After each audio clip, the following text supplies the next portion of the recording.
أعوذ بالله من الشيطان الرجيم. بسم الله الرحمن الرحيم. يستخفون من الناس ولا يستخفون من الله وهو معهم إذ يبيتون ما لا يرضى من القول وَكَانَ اللَّهُ بِمَا يَعْمَلُونَ مُحِيطًا. هَا أَنْتُمْ هَؤُلَاءِ جَادَلْتُمْ عَنْهُمْ فِي الْحَيَاةِ الدُّنْيَا فَمَنْ يُجَادِلُ اللَّهَ عَنْهُمْ يَوْمَ الْقِيَامَةِ أَمْ مَنْ يَكُونُ عَلَيْهِمْ وَكِيلًا. سورہ نساء سورہ نمبر 4 آیت نمبر 108 اور 109. ان آیتوں میں اللہ تعالیٰ نے یہ بتایا ہے کہ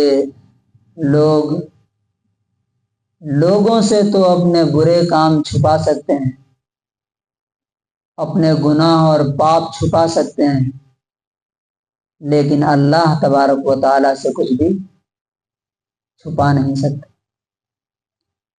اور اس کی دلیل اور اس کا پروف یہ واقعہ، یہ آیتیں ہیں جن میں اللہ تعالیٰ نے ایک نان مسلم کو ڈیفینڈ کیا، اس کے حق میں آیت اتاری، اور ایک سو کالڈ مسلم کو بتایا کہ اس نے چوری کی تھی اور غلطی سے دوسری جگہ نان مسلم کے گھر میں لے آ کے رکھ کے اس پر الزام لگا دیا. تو اللہ تعالیٰ کہتا ہے یستخفون من الناس، یہ لوگوں سے چھپاتے ہیں، لوگوں سے چھپتے ہیں. ولا یستخفون من اللہ، لیکن اللہ تعالیٰ سے چھپ نہیں سکتے اور نہ اپنے برے انٹینشنز اور برے ارادوں کو چھپا سکتے ہیں. کیونکہ یہ سارا کام کب ہوا تھا؟ رات میں ہوا تھا، چوری چھپے ہوا تھا، مدینے میں کوئی جانتا نہیں تھا. ایون کہ نبی صلی اللہ علیہ وسلم کو بھی معلوم نہیں تھا کہ قتادہ بن نعمان کا آٹا اور ان کا زیرہ، وہ فوجی وردی کس نے چرائی. لیکن نبی صلی اللہ علیہ وسلم کو اللہ تبارک و تعالیٰ نے یہ آیتیں اتار کر کے بتا دیا کہ وہ تو لوگوں سے چھپ رہے تھے، لیکن اللہ تعالیٰ کیا کہتا ہے؟ وَهُوَ مَعَهُمْ، اللہ تعالیٰ ان کے ساتھ تھا. اللہ تعالیٰ ان کے ساتھ تھا کیسے؟ اپنے علم اور اپنے نالج کے ذریعے سے. انسان کو اگر اس بات کا یقین ہو جائے کہ واقعی ہر وقت خدا مجھے دیکھ رہا ہے، مجھے واچ کر رہا ہے، تو چاہے تنہائی اور اکیلے میں ہو یا پبلک میں ہو، کبھی وہ غلطی نہیں کر سکتا. جیسے یوسف علیہ السلام کو یقین تھا کہ اللہ تعالیٰ مجھے دیکھ رہا ہے. بادشاہ کی بیوی نے سارے دروازے بند کر دیے اور بولا کہ آؤ ہئی تلک، آؤ برے کام غلط کام کرتے ہیں. لیکن انہوں نے کیا کہا؟ معاذ اللہ، اللہ تعالیٰ مجھے اس برے کام سے بچائے. اور پھر انہوں نے کیا کہا؟ حالانکہ وہاں پہ کوئی نہیں دیکھ رہا تھا. انہوں نے کہا کہ میرے رب، السجن احب الی مما یدعوننی الیہ، یہ جس برے کام کی طرف مجھے بلا رہی ہے، جیل مجھے اس سے زیادہ پسند ہے. کیونکہ دنیا کا جیل تو میں برداشت کر لوں گا، لیکن آخرت کا جو جیل ہے جہنم، وہ کون برداشت کرے؟ تو اللہ تعالیٰ کہتا وَهُوَ مَعَهُمْ، وہ ان کے ساتھ تھا. کون ان کے ساتھ تھا؟ اللہ تعالیٰ. کب؟ اِذْ يُبَيِّتُونَ، جب وہ رات کو مشورے کر رہے تھے. کس چیز کے مشورے کر رہے تھے؟ پورا خاندان، پوری فیملی، کہ جا کے رسول اللہ صلی اللہ علیہ وسلم کے سامنے جھوٹ بول دیں گے کہ ہمارے ٹرائب، ہمارے قبیلے کے، ہمارے خاندان کے آدمی نے، توما بن عبیرک نے چوری نہیں کی، بلکہ اس یہودی نے، اس جیوز نے چوری کی. تو اللہ تعالیٰ کیا کہتا ہے؟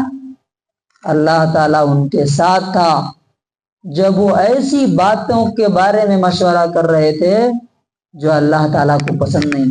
کیا اللہ تعالیٰ کو پسند نہیں ہے؟ دھوکے کی بات، جھوٹ کی بات، خیانت اور بے ایمانی کی بات.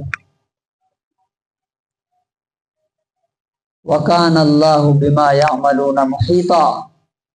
اور اللہ تعالیٰ نے اس آیت کا کنکلوژن کیا دیا؟ وہ جو کچھ بھی کر رہے ہیں اللہ تعالیٰ ان کو گھیرے ہوئے. یعنی اللہ تعالیٰ کے سرکل سے وہ نکل نہیں سکتے ہیں. جیسے اللہ تعالیٰ نے سورہ رحمان میں کیا فرمایا؟ یا معشر الجن والانس ان استطعتم ان تنفذوا من اقطار السماوات والارض فانفذوا. اے انسانوں اور جناتوں، تم آسمان و زمین کے سرکل سے باہر نکل سکتے ہو تو ذرا نکل کے دکھاؤ. کہاں جاؤ گے؟ یعنی زمین سے نکل کے آسمان میں جا سکتے ہو، آسمان سے زمین میں اور کہاں جاؤ گے؟ اگر نکل سکتے ہو تو نکل کے دکھاؤ. اب یہ تو ہو گئی ان کی سازش کی بات، ان کی کانسپریسی کی بات. اب اللہ تعالیٰ جو لوگ ان کے فیور میں جھگڑ رہے تھے، کس کے فیور میں؟ وہ چور کے. ان سے کیا بول رہا ہے؟ اور اس میں ہمارے لیے کیا لیسن ہے؟ اکثر لوگوں کو آپ دیکھیے پبلک میں اچھے بنے رہتے ہیں، لیکن جہاں وہ اکیلے ہوتے ہیں برائیاں شروع.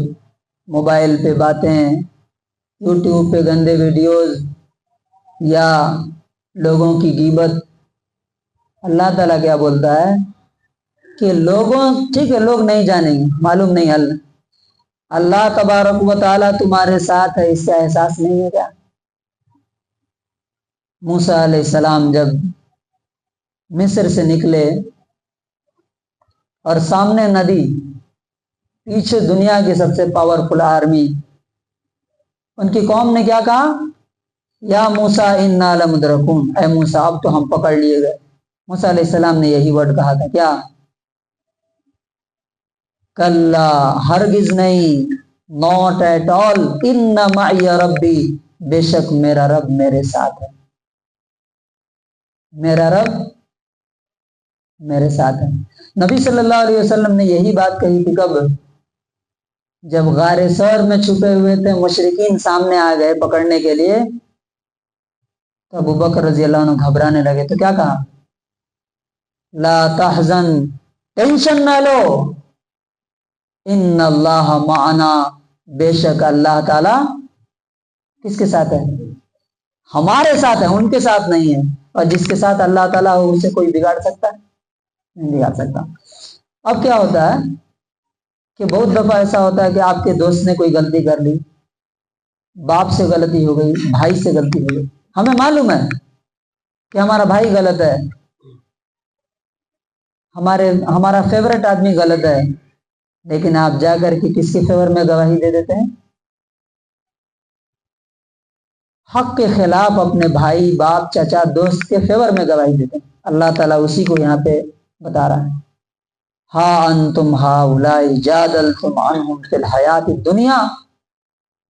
سن لو، تم ہی لوگ ہو جو ان کی طرف سے آرگیو کر رہے ہو، جھگڑ رہے ہو دنیا کی زندگی میں. دنیا کی زندگی میں تم ان کے طرف سے بحث کر رہے ہو، ڈیبیٹ کر رہے ہو. فَمَن يُجَادِلُ اللَّهَ عَنْهُمْ، لیکن یاد رکھو ان کی طرف سے کون اللہ تعالیٰ سے آرگیو کرے گا؟ کون اللہ تعالیٰ سے جھگڑے گا؟ یہاں جھوٹ بول لے رہے ہو، یہاں دھوکہ دے رہے ہو، لیکن قیامت کے دن اللہ تعالیٰ کے سامنے اللہ تعالیٰ سے کون جا کے آرگیو کرے گا ان کے بارے میں؟ اَمَّن يَكُونُ عَلَيْهِمْ وَكِيلًا، یا کون ان کا پرتندھی اور ریپرزنٹیٹو بنے گا؟ تو یہ دونوں آیتوں کا کنکلوژن کیا ہے؟ پہلے انگلش ترجمہ دیکھتے ہیں. They conceal their evil intentions and bad deeds from the people, but they cannot conceal them from Allah, and He is with them. When they spend night in such as He doesn't accept of speech, and Allah is encompassing of what they do. Here you are those who argue on behalf of them in this worldly life, but who can argue with Allah for them on the day of resurrection, or who will be their representative. تو یہ دو آیتوں کا conclusion اور خلاصہ کیا ہے کہ ہم اپنے گناہ اور غلطیاں لوگوں سے تو چھپا سکتے ہیں لیکن اللہ تعالیٰ سے نہیں چھپا سکتے. اور اس کا پروف کیا ہے؟ یہ واقعہ ہے جس میں ایک آدمی نے چوری کر کے دوسرے پر الزام ڈال دیا تھا، لیکن اللہ تعالیٰ نے رسول اللہ صلی اللہ علیہ وسلم کو ان آیتوں میں بتایا کہ وہ یہودی چور نہیں ہے بلکہ یہ سو کالڈ مسلمان چوری کیا. اور دوسری بات یہ ہے کہ یہاں تم کسی کے فیور میں غلط طریقے سے جھگڑ سکتے ہو، لیکن قیامت کے دن جب وہ آئے گا اور اللہ تعالیٰ تم کو اس کے ساتھ کھڑا کرے گا مجرم کے طور پہ، کیونکہ تم نے اس کے جرم میں، اس کے کرائم میں سپورٹ کیا ہے، اس وقت کون اللہ تعالیٰ سے تمہارے بارے میں آرگیو کرے. تو ہمیں کیا کرنا چاہیے؟ ہمیشہ حق کے ساتھ، سچائی کے ساتھ، سچ کے ساتھ رہنا چاہیے، چاہے وہ سچائی دشمن کے ساتھ ہو یا نان مسلم اگر صحیح ہے تو اسی کو بولنا ہے کہ یہ صحیح ہے، یہ مسلمان یا میرا بھائی غلط ہے، میرا باپ غلط ہے، میری ماں غلط ہے، کیونکہ قیامت کے دن کوئی ہمارے فیور میں اٹھ کر کے اللہ تعالیٰ سے بات نہیں کر سکتا. تو اللہ تعالیٰ سے دعا ہے کہ اللہ تعالیٰ ہمیں اکیلے میں بھی اور پبلک میں بھی اس سے ڈر کر کے زندگی گزارنے کی توفیق نصیب کرے.